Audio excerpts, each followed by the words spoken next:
Story पर based movie है और उस टाइम इस पर काफी स्कैंडल हुआ था, तो उम्मीद है ये आपको जरूर पसंद आएगी।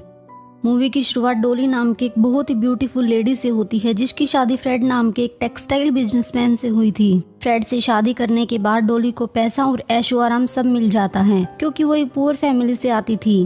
लेकिन फ्रेड डॉली को वो रिस्पेक्ट नहीं देता जो उसे चाहिए था। फ्रेड जब भी डॉली को किसी पार्टी में लेकर जाता था तो वो उसे किसी से भी बात करने नहीं देता था।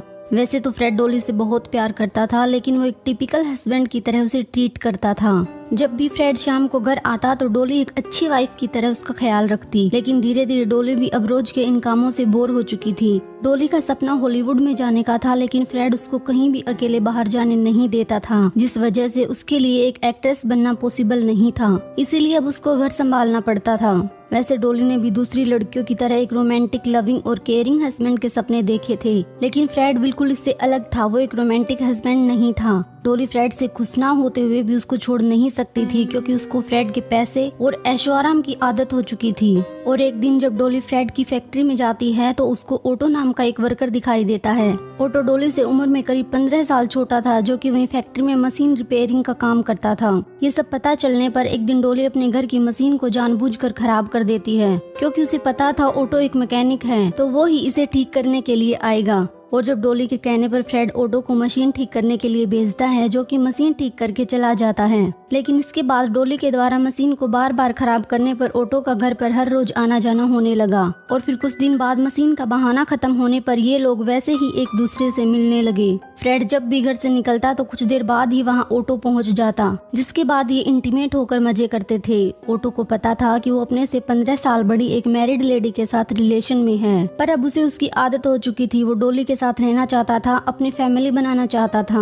वही डॉली भी ऑटो के साथ काफी खुश थी। वो हमेशा उसके साथ रहना चाहती थी, लेकिन इसके साथ उसे फ्रेड के पैसों का भी लालच था, क्योंकि भले ही वो फ्रेड के साथ खुश नहीं थी, लेकिन अब तक जो भी ऐशो आराम की लाइफ उसे मिली थी वैसी लाइफ उसने कभी नहीं देखी थी। इसलिए फ्रेड को छोड़ना उसके लिए पॉसिबल नहीं था। और फिर कुछ दिनों तक ये लोग ऐसे ही मिलते रहते हैं, मजे करते रहते हैं। लेकिन इस तरह से मिलने से पास के लोगों को इन पर शक होने लगा था। तो डॉली उन्हें डिस्ट्रैक्ट करने के लिए बताती है कि ऑटो उसका स्टेप ब्रदर है, पर वो जानती थी ये सब काफी नहीं था। इसलिए वो इन सब से बचने के लिए ऑटो को हमेशा अपने पास रखने के लिए उसे सीक्रेट तरह से घर के एटिक में रहने के लिए बोलती है, क्योंकि एक वही जगह थी जहाँ पर रहकर ऑटो हमेशा उसके पास रह सकता था। पर ऑटो के वहाँ रहने के लिए डॉली कुछ रूल्स भी बनाती है, जैसे कि वो कभी भी घर से बाहर नहीं निकल सकता और न ही रात को वो कोई आवाज कर सकता है जिससे कोई प्रॉब्लम क्रिएट हो। ऑटो भी न चाहते हुए ये सभी रूल्स फॉलो कर लेता है, क्योंकि अब उसे डॉली की आदत हो चुकी थी। और फिर ऐसे ही इन्हें मजे करते हुए 9 साल गुजर जाते हैं। इतने लंबे समय में ऑटो कई बार फ्रस्ट्रेट हुआ, लेकिन वो किसी तरह खुद को संभाल लेता।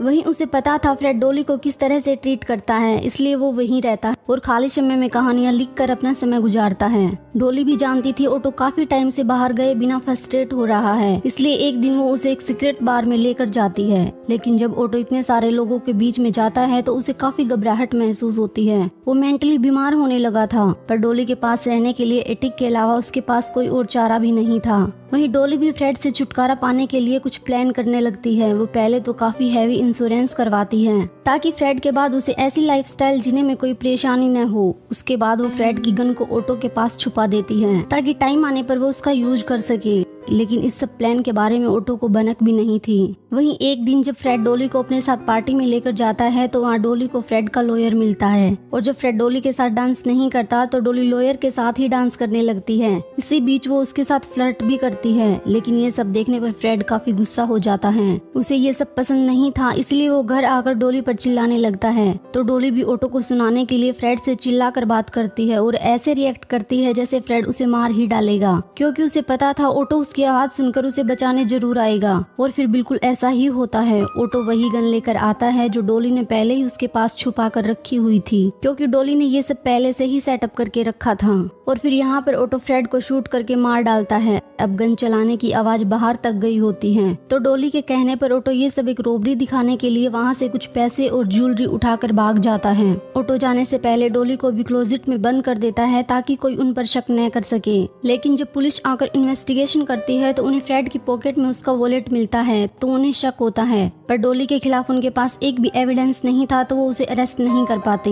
वहीं अब डॉली उस मर्डर वेपन से छुटकारा पाना चाहती थी, इसलिए वो लॉयर से मिलकर प्यार का नाटक करती है और उसके साथ इंटीमेट होती है। और जब लॉयर सीरियस हो जाता है तब डॉली उसे वही गन दिखाकर बताती है कि ये गन उसने अपनी सेफ्टी के लिए रखी थी, लेकिन ये कुछ काम नहीं आई। अब उसे सेफ रखने के लिए उसके पास वो है, तो अब उसे गन की जरूरत नहीं है। ये बोलकर डॉली लॉयर को गन देती है कहीं फेंकने के लिए। और फिर इसके कुछ दिन बाद ही डॉली को इंश्योरेंस का पैसा मिल जाता है। वही ऑटो भी वापस लौट आता है, तो डॉली उसके साथ कैलिफोर्निया शिफ्ट हो जाती है। पर वहाँ शिफ्ट होने पर एक चीज उसे सताने लगती है, कहीं उसका राज उजागर न हो जाए। इसलिए वो वहाँ खुद को सेफ रखने के लिए बड़े लोगों से मिलती है, उनके साथ अफेयर करती है। और फिर कई सारे अफेयर करने के बाद उसे हरमन नाम का आदमी मिलता है, जिसके साथ वो काफी कंफर्ट फील करती है। लेकिन अब ऐसे लोगों के साथ अफेयर करने से ऑटो परेशान होने लगता है। वो डॉली से ये सब बंद करने को बोलता है, तो डॉली उसे बोलती है कि वो जो भी कुछ कर रही है बस उनके भले के लिए ही कर रही है। पर अब ऑटो ये तो समझ चुका था कि डॉली ने सिर्फ उसका यूज किया है, उसके पास अब कोई और रास्ता भी नहीं था, इसलिए वो डॉली के साथ ही बना रहता है। और कुछ दिन बाद लॉयर को पता चलता है कि डॉली उसे धोखा देकर सारे पैसे लेकर भाग गई है, तो वो काफी गुस्सा होता है और वो पुलिस के पास जाकर उन्हें वही गन देकर डॉली को अरेस्ट करने को बोलता है। ये सब मिलने पर पुलिस का शक यकीन में बदल जाता है कि फ्रेड का मर्डर डॉली ने ही किया है, तो कैलिफोर्निया में डॉली को ढूंढकर उसे अरेस्ट करने जाते हैं। पर वहाँ डॉली को डिफेंस करने के लिए हरमन था। हरमन पुलिस को बोलता है कि वो वेपन भले ही डॉली का है, लेकिन उस पर डॉली के फिंगरप्रिंट नहीं है, इसलिए वो एक लीगल एविडेंस नहीं है। अब ये बात सुनकर पुलिस ऑफिसर वापस आ जाते हैं। इसके बाद हरमन डॉली के घर आकर उसके साथ मस्ती करने लगता है, इंटीमेट होने लगता है। अब ऑटो इससे काफी गुस्सा हो जाता है, तो वो एक नाइफ से हरमन को डराकर उसे घर से बाहर भगा देता है। उसके लिए अब ऐसे रहना पॉसिबल नहीं था, इसीलिए वो पुलिस को कॉल करके सब सच बताकर कन्फेस कर लेता है, जिसके बाद पुलिस उन दोनों को अरेस्ट कर लेती है। वहीं जब हरमन को इस सब के बारे में पता चलता है तो उसे काफी बुरा लगता है, पर फिर भी डॉली का साथ देता है। इसके बाद जब इन्वेस्टिगेशन होती है तो डॉली खुद को बचा लेती है, क्योंकि पुलिस कोर्ट में डॉली के खिलाफ कोई लीगल एविडेंस सबमिट नहीं कर पाती, जिससे वो गिल्टी प्रूफ नहीं होती और उसे छोड़ दिया जाता है।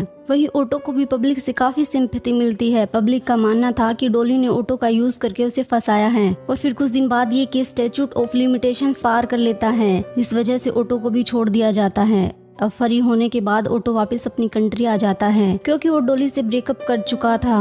वहीं 1961 में डॉली अपने आखिरी लवर के साथ शादी कर लेती है, पर इसके कुछ दिन बाद ही उसकी मौत हो जाती है।